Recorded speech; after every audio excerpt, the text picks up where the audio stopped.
საპროტესტო აქციებზე დაკავებულთა სასამართლო პროცესები გრძელდება. ამ წუთებში თბილისის საქალაქო სასამართლოში დავით გოგილაშვილის პროცესი მიმდინარეობს. აღნიშნული პირი რუსთაველის გამზირზე მიმდინარე აქციაზე 30 ნოემბერს დააკავეს.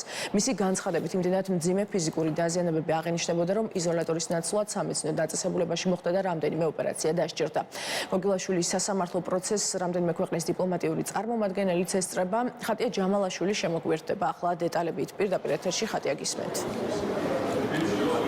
ერთ საათზე მეტია, რაც თბილისის საქალაქო სასამართლოში რუსთაველის გამზირზე მიმდინარე აქციის დროს დაკავებული დავით გოგილაშვილის სასამართლო პროცესი მიმდინარეობს. მას ადმინისტრაციულ სამართალდარღვევას ედავებიან, კერძოდ კი საუბარი არის პოლიციელის კანონერი მოთხოვნისადმი დაუმორჩილებლობაზე. დავით გოგილაშვილის ინფორმაციით ის 30 ნოემბერს აქციიდან სახლში მიემართებოდა, რა დროსაც ის დააკავეს შავ ტანსაცმელში ჩაცმულმა პირებმა და მათი იდენტიფიცირება შეუძლებელი იყო. დავით გოგილაშვილის ინფორმაციით მას იმდენად მძიმე დაზიანებები მიაყენეს სახისა და თავის არეში, რომ გატეხილი აქვს მას ცხვირი და დღესაც აღენიშნება. ეს დაზიანება ასევე მიღებული აქვს ტვინის შერყება, მას შემდეგ კი რაც უკვე ის დააკავეს, გადაიყვანეს დროებითი მოთავსების იზოლატორში და 9 საათიანი ლოდინის შემდეგ დავით გოგილაშვილის ინფორმაციით მას შემდეგ რაც ის ექიმმა გასინჯა, მიიღეს გადაწყვეტილება, რომ ნაცვლად დროებითი მოთავსების იზოლატორისა ის გადაიყვანათ სამედიცინო დაწესებულებაში. დღეს დავით გოგილაშვილის სასამართლო პროცესს ესწრებიან დიპლომატიური კორპუსის წარმომადგენლები, სულ 6 ქვეყნის წარმომადგენელი და ასევე აღნიშნულ პროცესს ესწრება საერთაშორისო გამჭვირვალობა საქართველოს თავმჯდომარე ეკა გიგაურიც.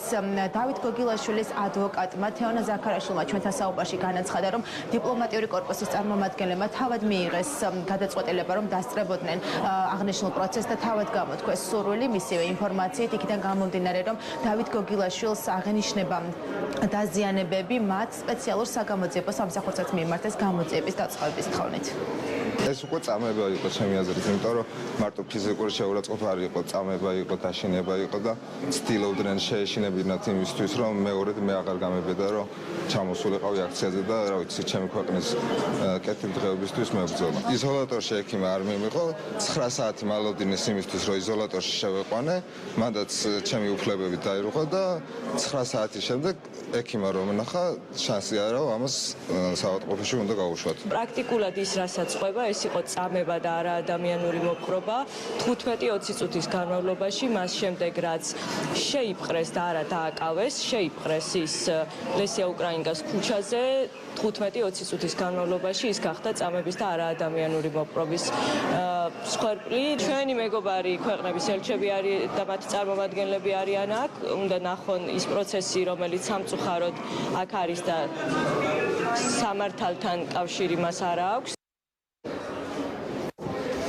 უკვე ორ კვირაზე მეტია, რაც თბილისის საქალაქო სასამართლო მოვლენების ერთ-ერთი მთავარი ეპიცენტრია. აქ ძირითადად ადმინისტრაციულ სამართალდარღვევებთან დაკავშირებით მსჯელობენ რუსთაველის გამზირზე მიმდინარე აქციების დროს დაკავებულ პირთა შესახებ. დღესაც დაგეგმილია რამდენიმე პროცესი, როგორც ჩვენთვის არის ცნობილი, ძირითადად საუბარი არის ადმინისტრაციულ სამართალდარღვევებზე. მადლობთ ხატია ჯამალაშვილი საუბრობდა სასამართლოდან პირდაპირ ეთერში.